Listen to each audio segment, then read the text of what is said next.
नमस्कार दोस्तों, आज हमारे YouTube चैनल पे आप सबका स्वागत है।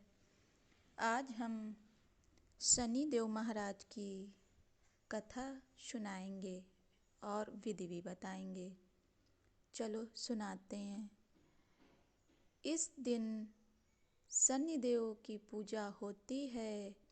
काला तिल, काला वस्त्र, तेल, उड़द शनिदेव को अति प्रिय है, इसलिए इनके द्वारा शनिदेव की पूजा की जाती है। शनि स्तोत्र का पाठ भी विशेष लाभदायक होता है। अब कथा सुनाते हैं। एक समय सूर्य, चंद्रमा, मंगल, बुध, बृहस्पति, शुक्र, शनि, राहु और केतु, इन सब ग्रहों में आपस में विवाद हो गया कि हम में सबसे बड़ा कौन है। सब अपने आप को बड़ा कहते हैं। जब आपस में कोई निश्चय न हो सका तो सब आपस में झगड़ते हुए देवराज इंद्र के पास गए और कहने लगे कि आप सब देवताओं के राजा हैं, इसलिए आप हमारा न्याय करके बतलाइए कि हम नवों ग्रहों में कौन सबसे बड़ा ग्रह है। देवराज इंद्र देवताओं का प्रश्न सुनकर घबरा गए और कहने लगे कि मुझ में यह समर्थ नहीं है कि मैं किसी को बड़ा या छोटा बतला सकूं। मैं अपने मुख में कुछ नहीं कह सकता। हाँ, एक उपाय हो सकता है।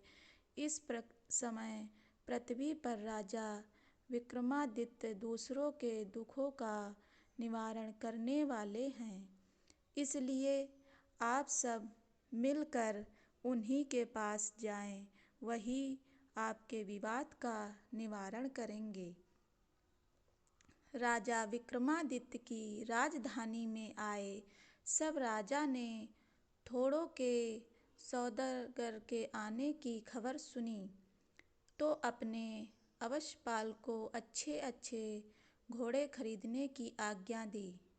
अवशपाल ऐसी अच्छी नस्ल के घोड़े देखकर और एक अच्छा सा घोड़ा चुनकर सवारी के लिए उस पर चढ़े। राजा के पीठ पर चढ़ते ही घोड़ा तेजी से भागा। घोड़ा बहुत दूर एक घने जंगल में जाकर राजा को छोड़कर अंतर्ध्यान हो गया। इसके बाद राजा विक्रमादित्य अकेला जंगल में भटकता फिरता रहा। भूखा प्यासा दुखी राजा ने भटकते भटकते एक ग्वाले को देखा। ग्वाले ने राजा को प्यास से व्याकुल देखकर पानी पिलाया। राजा की अंगुली में एक अंगूठी थी। वह अंगूठी उसने निकालकर प्रसन्नता के साथ ग्वाले को दे दी और स्वयं शहर की ओर चल दिया। राजा शहर में पहुंचकर एक सेठ की दुकान पर जाकर बैठा और अपने आप को उज्जैन का रहने वाला तथा अपना नाम बीका बतलाया। सेठ ने उसको एक कुलीन मनुष्य समझकर जल आदि पिलाया। भाग्यवश उस दिन सेठ की दुकान पर बहुत अधिक बिक्री हुई।